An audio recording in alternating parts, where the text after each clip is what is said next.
Welcome to our deep dive, everybody, into the world of dark psychology. You guys have given us some really interesting sources this time, pretty intense stuff. Yeah. So we've got excerpts from Dark Psychology Secrets 2021 and Dark Psychology 101 2021. And I'm sensing that you're not just interested in, like, the definition of manipulation, but you really want to get Yeah. into the why and the how to spot it, which I think is super smart. Absolutely. And what's really fascinating is that manipulation is way more common than people realize. It's not just like criminal masterminds or cult leaders, right? Yeah. This stuff is happening every day, like everywhere. I mean, workplaces, relationships, even families, Wow. you know.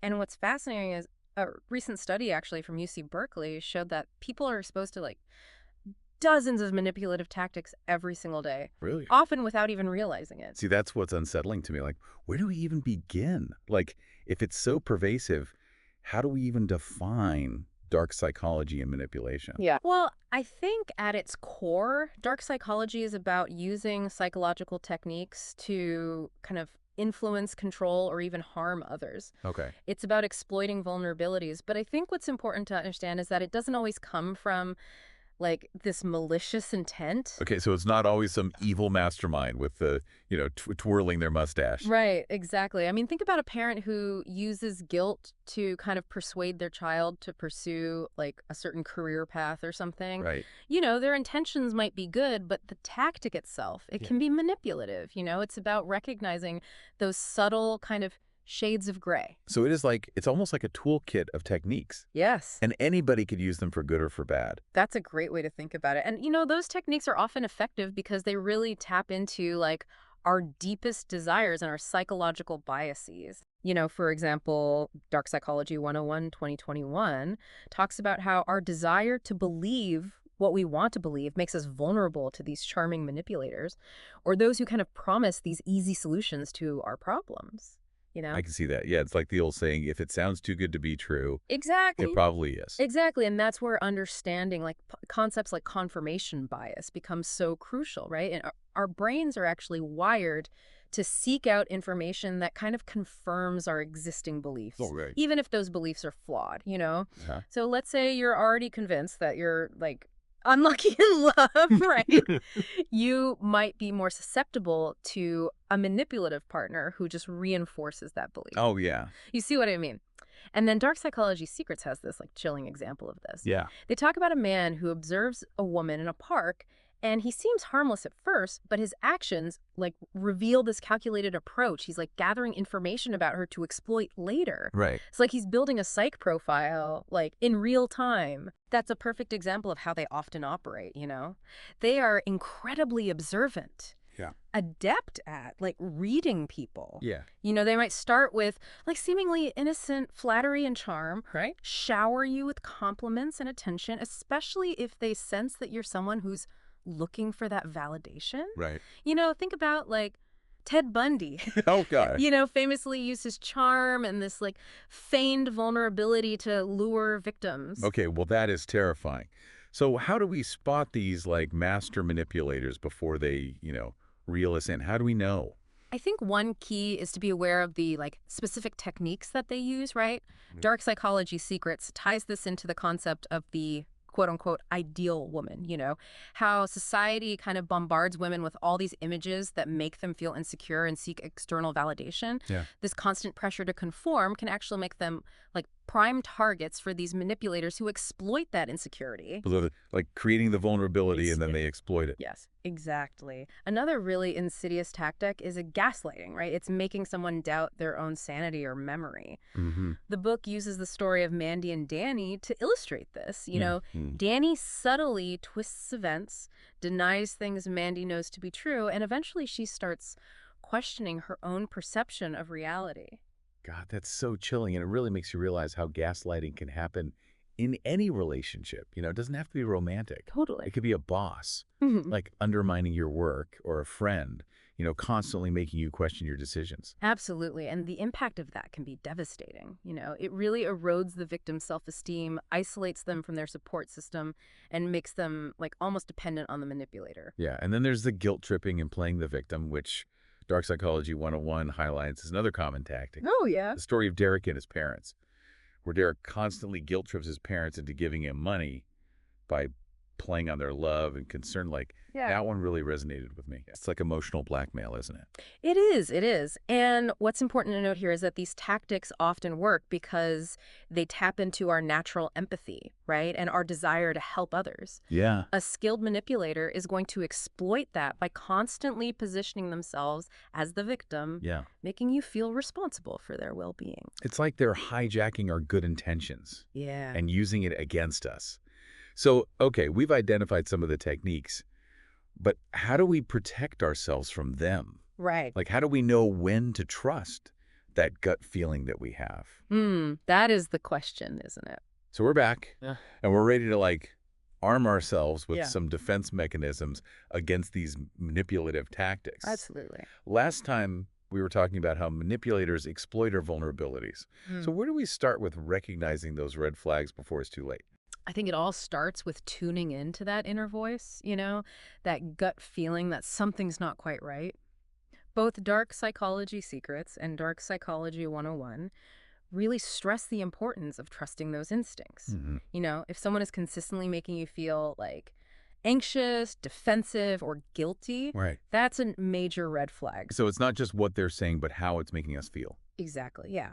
Manipulators are masters of creating this emotional atmosphere that throws you off balance. They Right. might shower you with excessive flattery one minute and then subtly undermine your confidence the next. Yeah. It's all about keeping you in this kind of state of uncertainty and self-doubt. So how do we stay grounded? Like, how do we not get swept up in their emotional, whirlwind? I think one crucial step is recognizing the patterns in their behavior.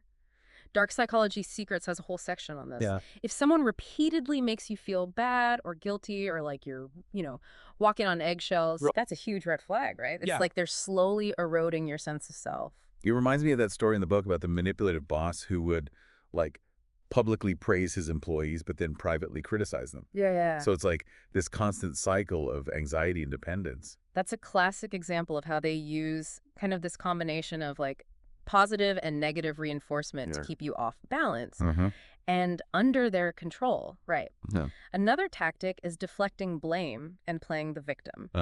They might make a joke out of your concerns or turn the tables to make you feel like you're the one overreacting. It's like they're, twisting reality to fit their narrative. Precisely. And Yeah. that's why it's so crucial to be aware of the information that you share, especially online. Oh, yeah. Manipulators are experts at gathering intel to exploit weaknesses. Right. They might use social media to create this carefully curated persona or to glean kind of personal details that they can then use against you later. That's a good reminder to be mindful of our digital footprint. Right? Yeah. It's like leaving a trail of breadcrumbs Exactly. for manipulators to follow. And it's also super important to set clear boundaries. Yes. Learning to say no is a powerful tool against manipulation. Yeah. Don't feel obligated to help everyone, especially if it makes you uncomfortable or if it goes against your values. I think it's something a lot of us struggle with, is that people-pleasing tendency Yeah. to avoid conflict. Right. The books mention how manipulators often target individuals who are overly accommodating or eager to please. Absolutely. They prey on those who have a really hard time setting boundaries. Yeah.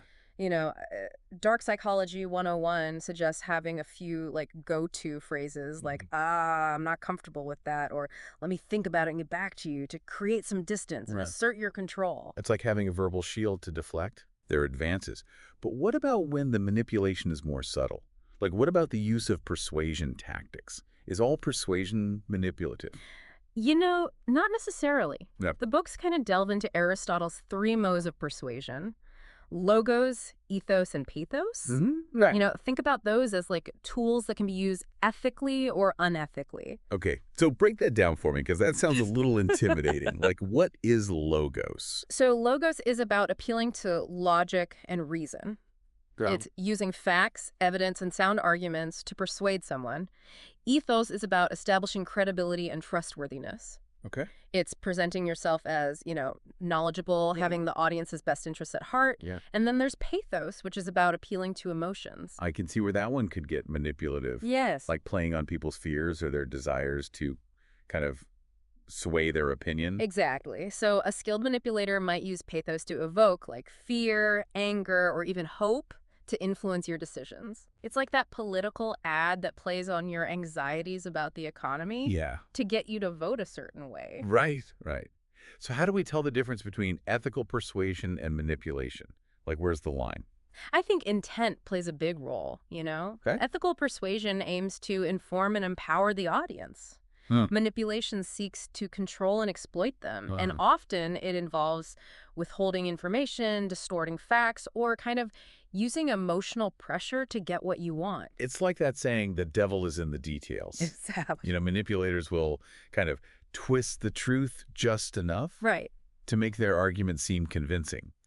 Dark Psychology Secrets talks about how they often use half-truths or take things out of context Right. to manipulate the situation to their advantage. Absolutely. They are masters at weaving a narrative that serves their purpose, Uh-huh. even if it means kind of bending reality. Right. Okay, so we've been talking about manipulation kind of on a personal level, right? Yeah. But the books also talk about how these tactics can be used on, like, a much larger scale, Yes. like in cults or propaganda. That's where things get really disturbing. I mean, the Jim Jones and Jonestown massacre is like a chilling example of how manipulation can be used to control and exploit entire groups of people. Yeah, it's terrifying how a charismatic leader, using a combination of, like, dark psychology techniques, Yeah. can convince people to do things that they would never normally do. Yeah, cults often start with this process called love bombing, right? Showering recruits with like all this attention and affection Yeah. to create this like sense of belonging and dependence. It's like creating this, like, artificial family, right? Yeah. Where the leader becomes this all-knowing parent figure. Yes, and then they isolate members from their like actual families and Right, friends. creating, like, this echo chamber where their Yeah. beliefs are constantly reinforced. And that's where propaganda comes in, right? Using biased information and emotional appeals to kind of shape people's perceptions Yeah. and control the narrative.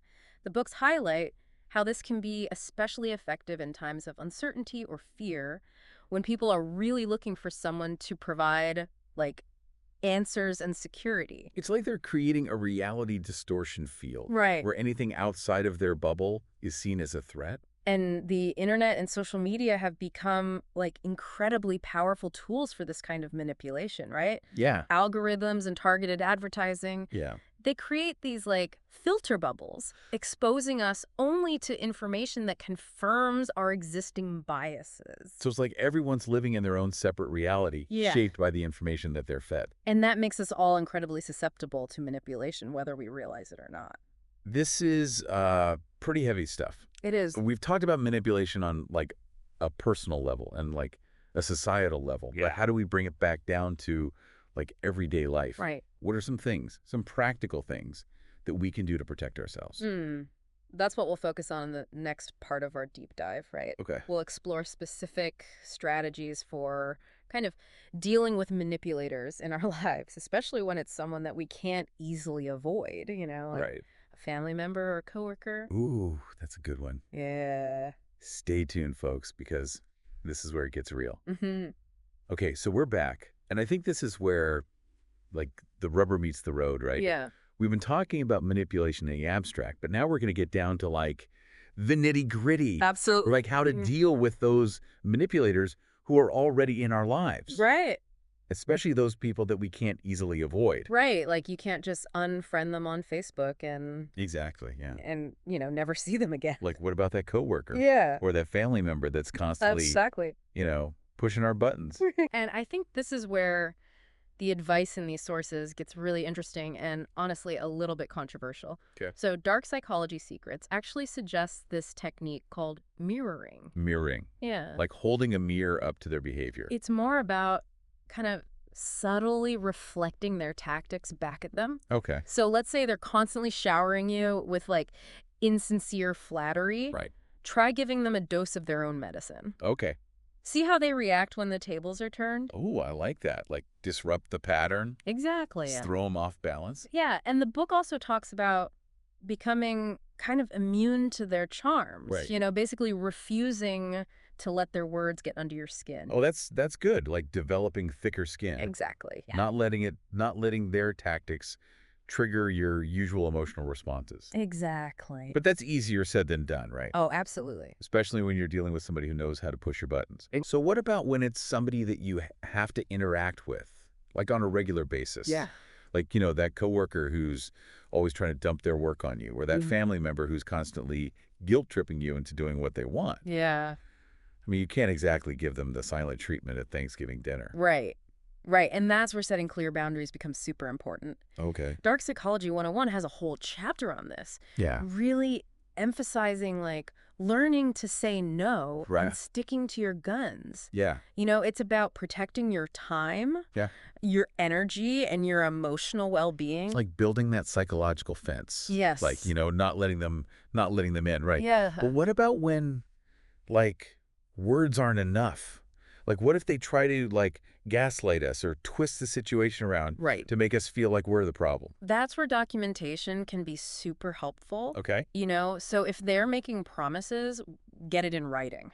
If they're making you feel uncomfortable, keep a record of those interactions. Uh-huh. Like dates, times, specific examples of their behavior. Right.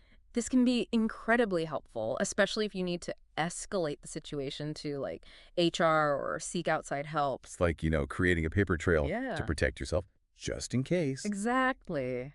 Yeah. But, like, what about the emotional toll? Like, how do we deal with the stress and anxiety that comes with dealing with a manipulator, especially when it's somebody who's, like, close to us? Yeah, I mean, both Dark Psychology Secrets and Dark Psychology 101 really stress the importance of having a strong support system. Okay. People you can trust to kind of offer a different perspective and validate your feelings. Right. Talk to friends, family members, or even a therapist That's right. about what you're going through. It's like having, like, an emotional first responder team Yeah, exactly. ready to, like, go Yeah. to help you process this. Absolutely. And sometimes simply calling out the manipulative behavior can be really effective. Okay. Like calmly and assertively letting them know that you're aware of their tactics. Yeah. And you're not falling for it. It's like shining a light Yes. on their shady behavior. Exactly. Taking away its power.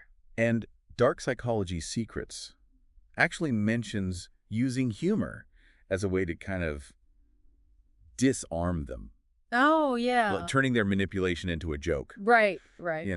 But it is important to remember that confronting a manipulator can be risky. Oh, absolutely. Like they might get defensive, Yeah. or like escalate their tactics, or even try to retaliate. Exactly. So it's not a strategy to be used lightly. Right. You have to carefully assess the situation and consider the potential consequences. Yeah. And if the manipulation is severe, or escalates to abuse, Right. or you feel threatened in any way, Yes. definitely seek professional help. Absolutely. Right. Therapists who specialize in this Right. can provide like guidance and support in navigating these like tricky situations. Exactly. Wow, this deep dive has taken us from like the theoretical to the like really personal, Yeah. exploring how dark psychology plays out in our everyday lives. Absolutely. And it's been fascinating and insightful and at times pretty unnerving. Yes, but I think ultimately knowledge is power, right? Absolutely. By understanding the tactics of manipulation, Yeah. we can better protect ourselves Yeah. and those we care about. So we've covered a lot of ground, right? We've Right. started by defining dark psychology, Right. learned how to recognize the manipulation techniques, Yes. and then like how to deal with manipulators in our lives. Absolutely. But as we wrap up this deep dive, I think it's worth considering one final thought. Okay.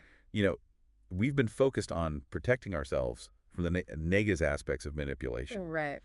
But is there a potential for good?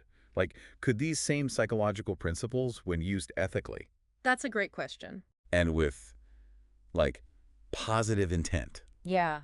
be harnessed for achieving, like, positive outcomes? That's something for you guys to think about Yeah. as we continue our exploration into Absolutely. the, like, fascinating and sometimes dark world of the human mind. Mm. Thanks for joining us. Thanks, everyone.